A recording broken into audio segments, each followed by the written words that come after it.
Football, basket, hand, foot américain, escalade et gymnastique, voilà le programme de votre tour d'horizon à venir sur ILTV. Sport Express, c'est parti.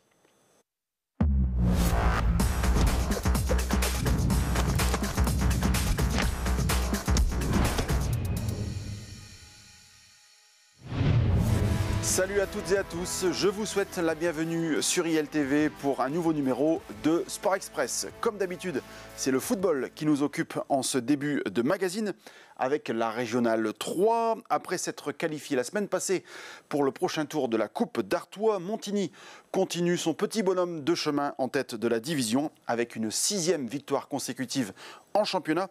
L'équipe entraînée par Rachid Mourabit compte toujours 4 points d'avance sur Douai. Dans le groupe E de cette même Régionale 3, week-end à 0 but pour nos deux équipes. Il en résulte 2 défaites à domicile.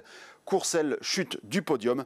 Et Wany jouera un match crucial dimanche prochain dans sa course au maintien. Ce sera chez le dernier, la Sentinelle.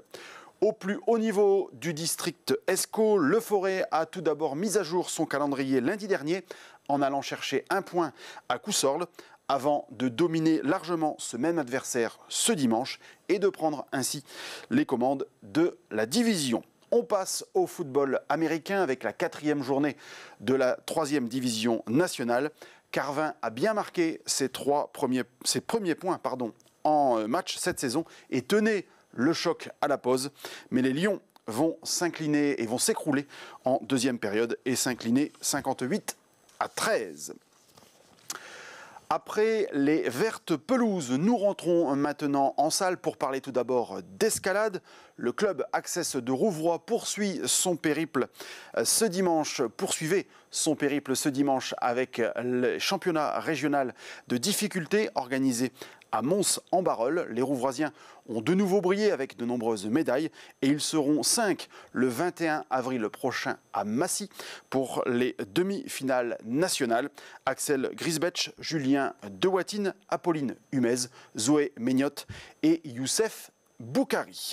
Et puis en gymnastique, signalons il y a peu la belle victoire dans le top 12 féminin, la victoire de Hénin-Beaumont contre Dunkerque. Les filles entraînées par Claire Dessin et Sophie Jovenet ont dominé les Maritimes 30-18, une superbe performance pour la jeune équipe héninoise qui a su résister à la pression d'un match pour le maintien ou la relégation.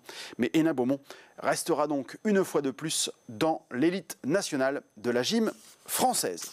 On reprend le cours de nos panneaux sportifs avec le basket. La belle victoire de Dourges en déplacement pour le compte de la 23e journée de National 2. Les hommes du président Pillet l'emportent dans les Vosges et peuvent donc se concentrer sereinement sur la réception du leader Metz. Ce sera ce samedi 13 avril à 20h. En Régional 2, c'est bien moins réjouissant pour Hénin-Beaumont, battu de 14 points à la Madeleine l'avant-dernier.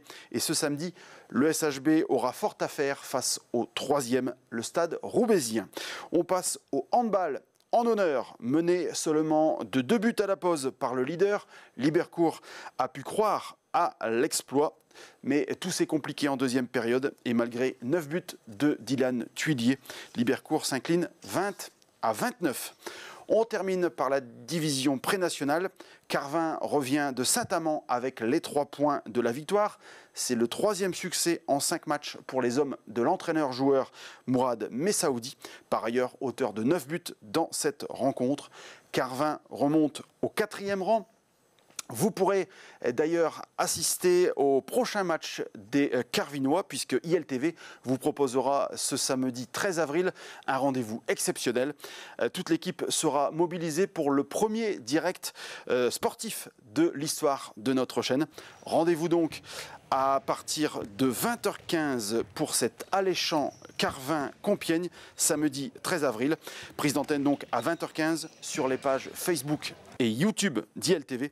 Et coup d'envoi de la rencontre à 20h30. Voilà, en attendant ce rendez-vous exceptionnel, merci de votre attention et à très bientôt sur ILTV.